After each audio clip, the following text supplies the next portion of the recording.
I am beginning to take out the radiator, and I can't see nothing because it's super dark.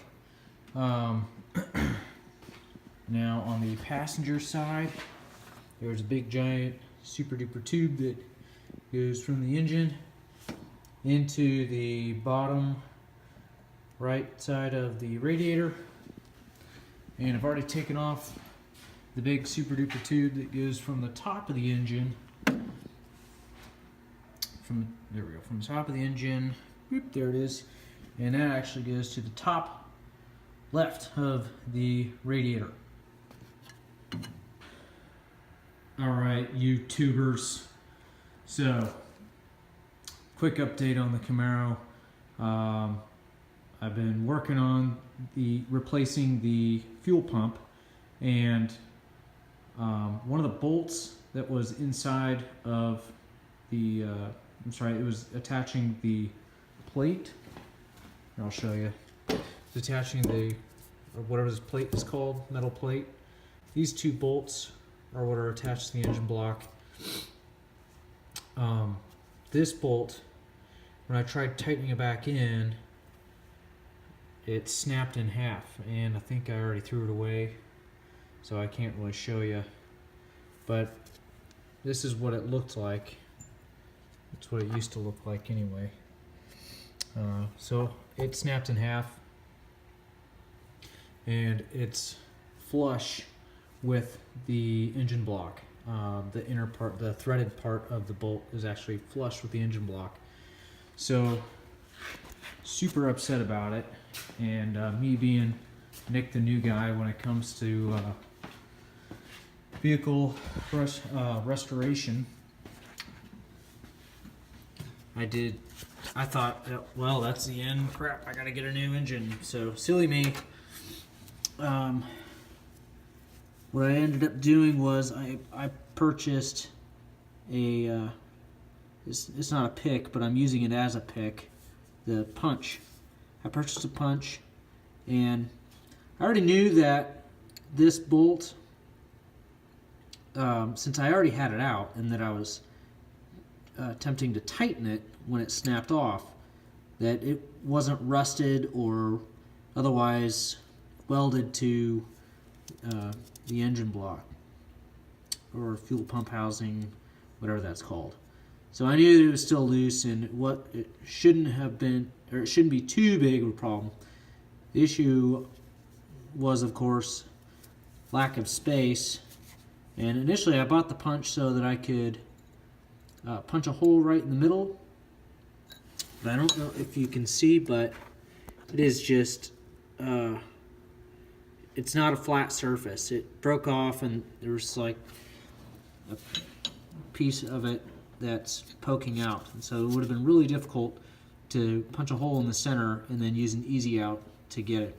So I was just fiddling around tonight, and I decided, well, I'll just see if it's loose enough so I can spin it around, and sure enough it is. So that's all I really need to do. I've already got it poking out like a turtle head, and I might be able to get the rest out with my fingers. So another update to my update. I just had a bright idea to use this rubber mallet, and so far it is working. I'm using the rubber instead of my fingers to just kind of catch onto the bolt. Oh man, it was working. There we go. It was working there a minute ago.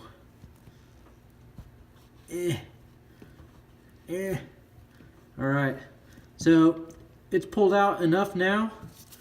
I can probably just go ahead and grab a set of needle nose pliers, or another set of pliers, and unscrew the rest of that bolt out. Right here is the culprit. Right here, broken bolt. As you can see, that sucker just snapped right off, and get two new ones. So I guess let that be a lesson when you're doing a car restoration and you want to put things back, it's not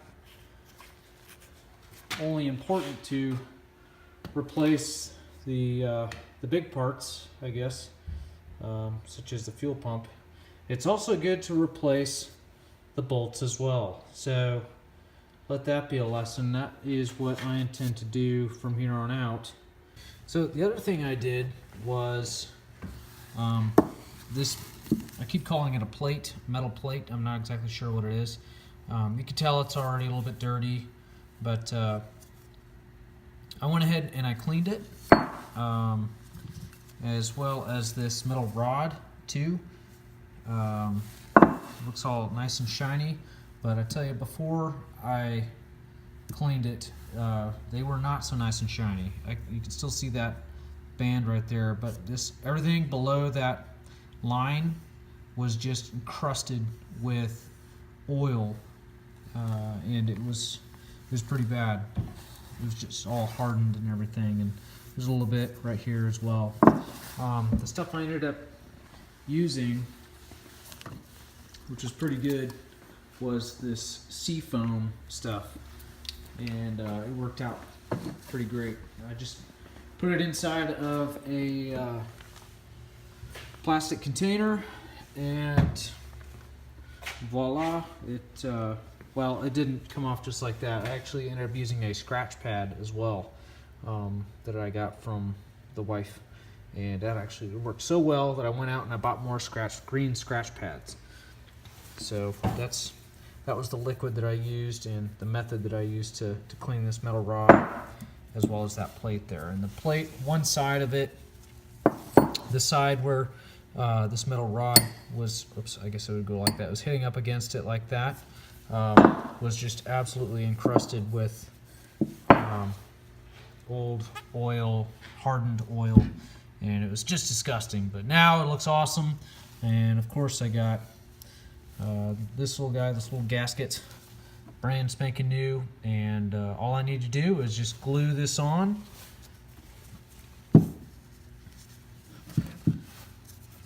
Just glue it on to there. I won't slip it on yet.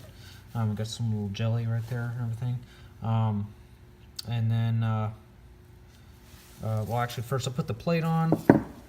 No, sorry. First I'll put the rod in, then bolt the plate back in. Hopefully these screws will work. And then glue the gasket to the actual filter, and then try like hell to bolt the fuel filter onto the engine block, which by all accounts, I'm pretty sure it's gonna be harder than hell. So next step was that I got some synthetic grease and I greased the heck out of I'll just call it a tongue because I have no idea what it is. This is essentially how it all goes on there, how it's all put together. And that metal plate on top there, however, is the same one. I just cleaned it and scrubbed the hell out of it. But these are the same size bolts that came with, and okay, there they are. I'm cleaning the old ones in a solvent there for whatever reason, I don't know why. I was struggling for quite some time putting even the original bolts into the block, even without the fuel pump, so I didn't quite understand what was going on.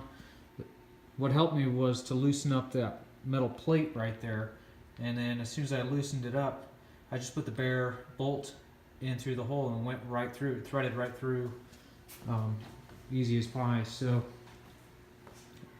ended up just taking out the entire metal plate altogether, and along with that metal tube thing. And where is that? Oh, it's right there.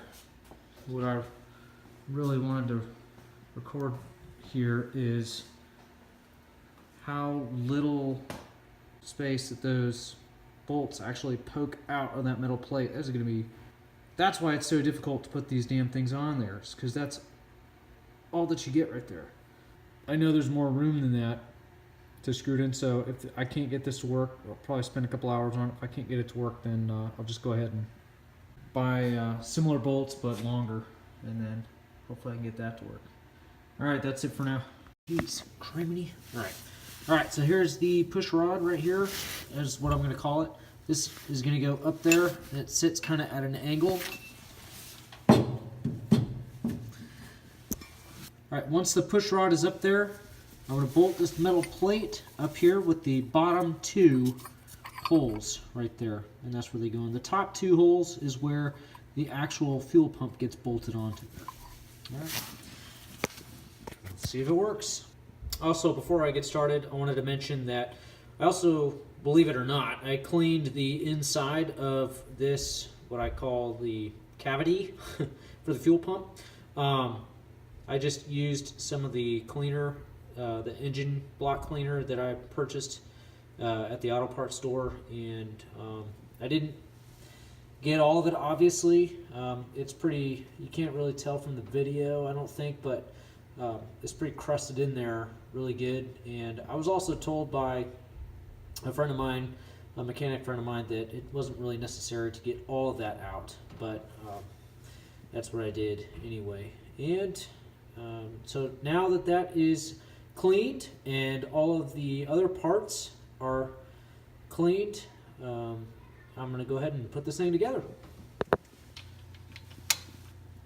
All right, so these new bolts fit perfect. Again, they aren't the exact same length. They're a little bit shorter, and I'm not going to tighten them too much because that's how I broke one of the old bolts, but those fit perfect. All right, my next step is to go ahead and get the fuel pump in. And what I also did was I put some of that synthetic grease, I'm not gonna be able to see it, but inside where the metal rod is. So I put grease inside that metal rod as well. All right, so what I gotta do is that metal shaft that's in there, I gotta push that up and get the tongue of the, it didn't focus there, the tongue of the fuel pump underneath the tip of that shaft. There's no other way for me to explain it, so I apologize if that sounded inappropriate, but that's just the way it goes. So that's what I'm going to do. I will let you know when it happens. All right, bye. All right, just a update on the Camaro. I finally got the fuel pump in there. So that was definitely a pain in the butt, but finally made it happen. And then you can see I plugged in the fuel line. That's the only new hose that I got, was the fuel line. I'm still gonna get some brand new hoses for everything else.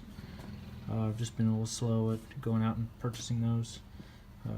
That's the plan. And in case you didn't notice, I also installed the brand new radiator that I got from Champion for the fuel pump. This was the original size. Wait, I think, was this the original size? Yeah. So this was the original size bolt that that matches the original bolt that put the fuel pump in. I ended up going with this one. I'll just go ahead and do a size comparison real quick, because it's not plugged into anything. I don't have any gasoline in the vehicle yet. So that is how far, that's the original bolt. That's how far it would go in. And once it, oh, darn it. Well, once it gets past the fuel pump and the metal plate here, there's only like 2 threads that actually go into there. And so that's probably why it was so difficult putting the original size back in. So take the longer bolt, and this is the size of the bolt, actual bolt that's in there right now, and it catches a lot more threads in there.